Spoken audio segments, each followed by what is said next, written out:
Here's a tour of the greenhouse. It's towards the end of July, and you can see starting off all of the morning glories are looking fantastic. They've grown all the way up to the ceiling, starting to get tangled up amongst themselves.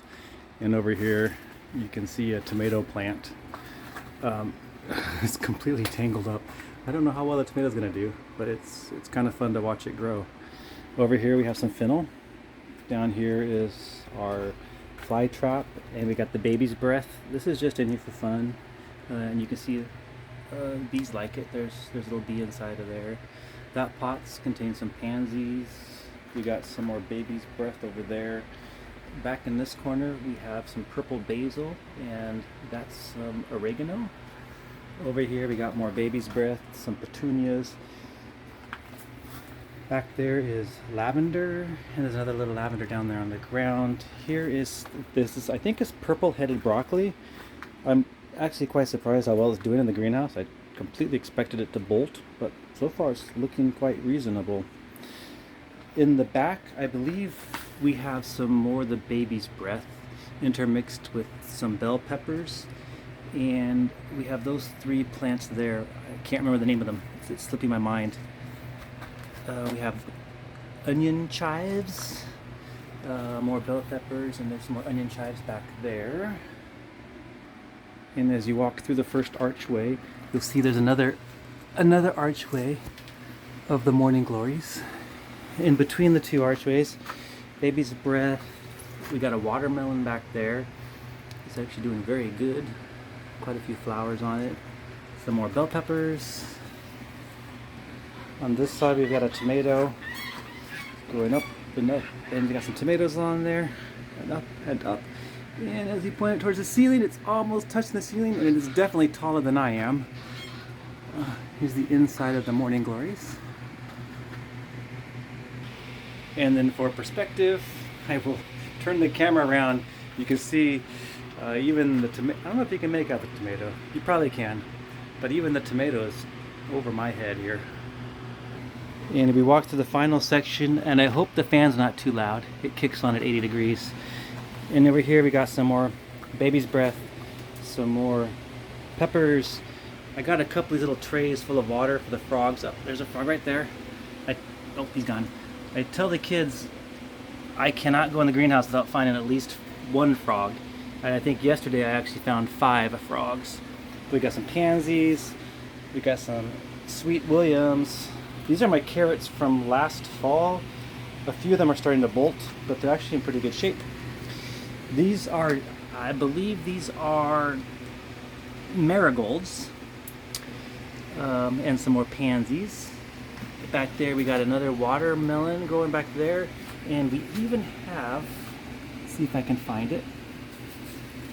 There's a baby watermelon, right? Where did you go? Ha! Well, there's another one. That's not the one I was looking for, though. Well, it's around here somewhere. There's a little watermelon about the size of a golf ball. And anyway, this is the end of the tour. Unless I find a frog. Okay, and the frogs didn't disappoint. There's another one.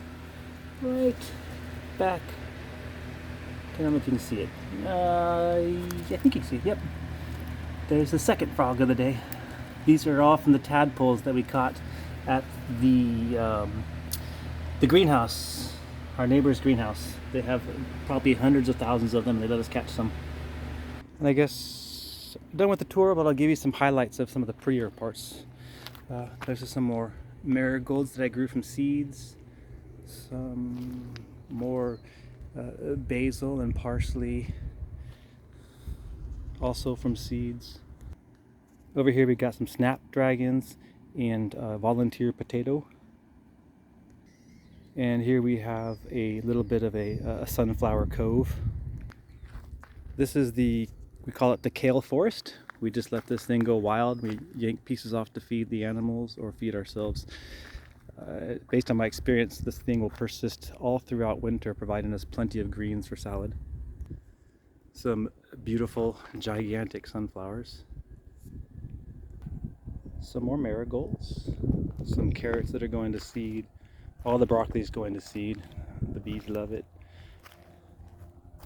A grape bush, monstrosity. In fact, we can barely fit through the arches. These are lemon cucumbers that were growing on a vine.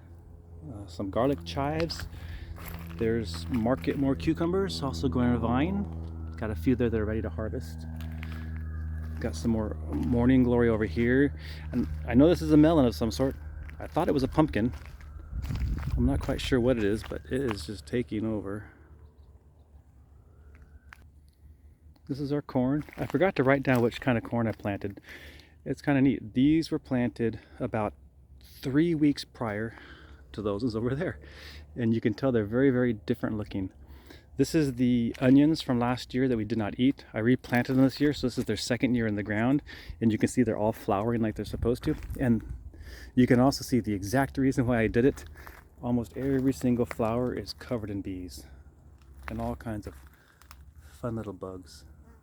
They just absolutely love these onion flowers. What I'm hoping is the onions will flower and reseed themselves, and I'll just have a perpetual patch of onions here.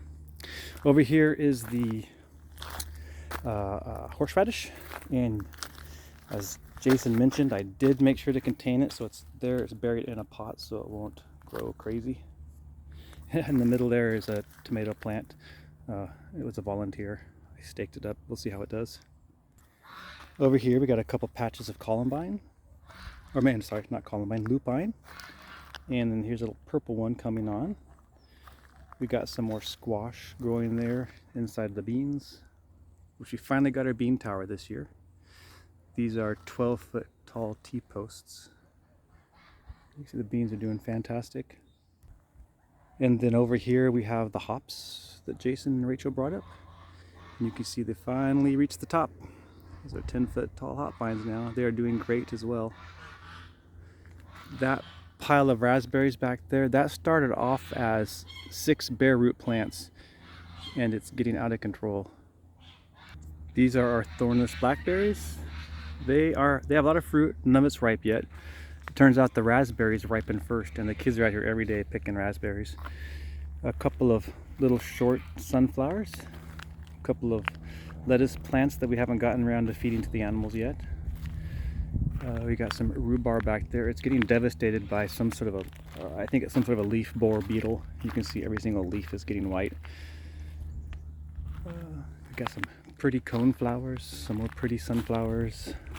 And then this is the rest of that purple-headed broccoli that I planted.